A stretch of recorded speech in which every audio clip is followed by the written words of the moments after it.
Here you will find the main ideas from the book. How to Win Friends and Influence People by Dale Carnegie. Don't forget to like, comment, and subscribe for more awesome content. 3 Essential Techniques for Managing People. Hans Selye, the renowned Hungarian-Canadian endocrinologist who pioneered research on biological stress, once noted, "As much as we thirst for approval, we dread condemnation."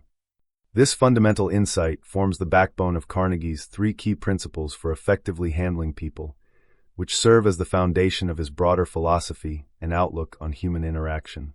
Avoid criticism, condemnation, or complaints. In the 1950s, psychologist and behaviorist B.F. Skinner conducted experiments demonstrating that animals respond better to rewards than punishment when learning new behaviors. The same principle applies to humans. Criticism can be discouraging and demoralizing, often leading to resistance rather than the desired change. Instead of criticizing or condemning others, adopting a more constructive approach will yield far better results. Express honest and sincere appreciation. While criticism can stifle motivation, sincere appreciation can inspire people to improve. This is not about flattery, which can often backfire, but about genuine recognition of others' efforts. Offering thoughtful and heartfelt praise helps bring out the best in people. Be sincere, specific, and generous with your compliments. Encourage an eager desire to gain cooperation from others. Consider their perspective and align their desires with your goals. Understanding what others want and finding a way to integrate their interests with yours fosters a sense of collaboration and mutual benefit, making it easier to achieve a successful outcome. 6 strategies to make people like you. A study by the New York Telephone Company revealed that the most frequently used word in telephone conversations was "I," appearing 3,900 times in 500 conversations, an average of 8 times per call. If your goal is to be liked, however, you should shift the focus from yourself to others. Here's how. Show genuine interest in others. Carnegie points out that you can make more friends in 2 months by showing genuine interest in others than in 2 years spent trying to make them interested in you. Instead of centering conversations on yourself, focus on others and their interests. A smile costs nothing yet has a significant impact. It enriches those who receive it without diminishing the giver. Although fleeting, a smile's impact can be lasting. A simple yet powerful way to be liked is to smile frequently and sincerely. Remember and use people's names. A person's name is the sweetest and most significant sound to them in any language. Remembering and addressing people by name can make them feel valued and appreciated. Be a good listener. Encourage others to talk about themselves. More than an engaging conversation partner, people appreciate someone who genuinely listens to them.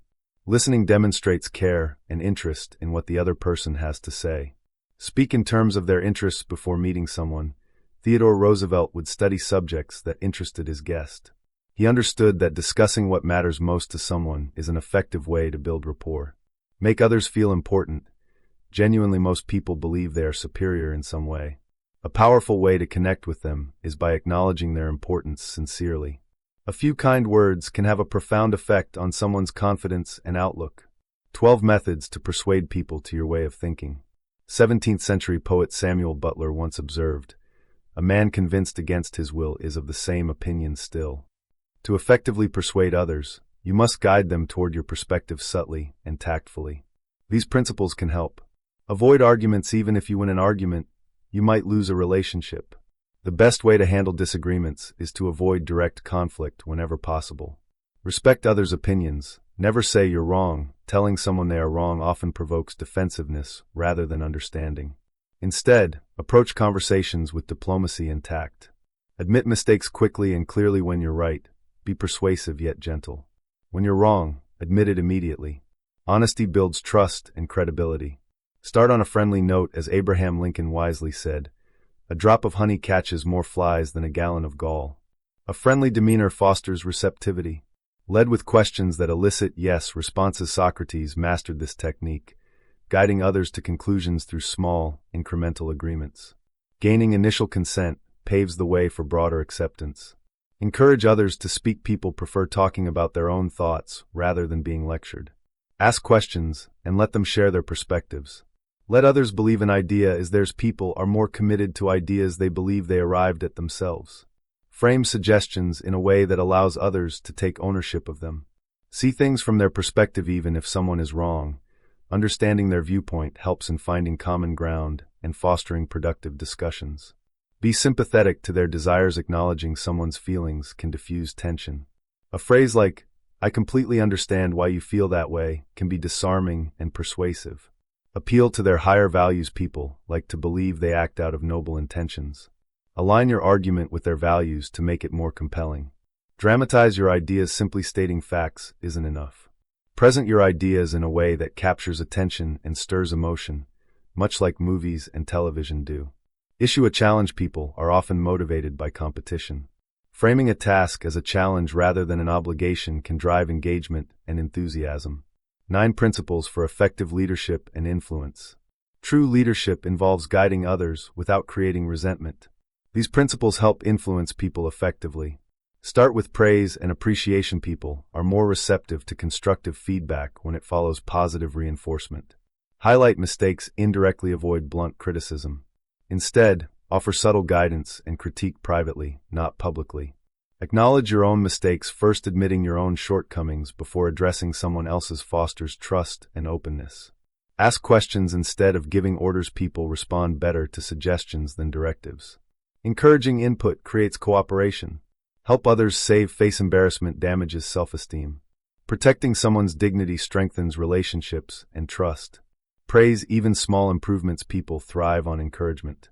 Recognizing progress fosters motivation and growth. Give others a positive reputation. To uphold labeling someone negatively can lead to self-fulfilling prophecies.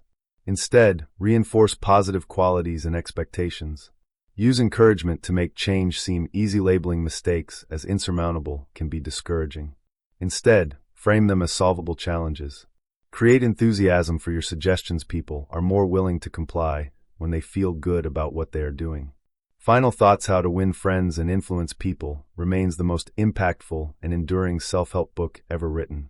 Its principles are timeless, practical, and essential for anyone looking to improve their interpersonal skills and influence others positively. I hope you enjoyed the content. A big hug, and see you next time.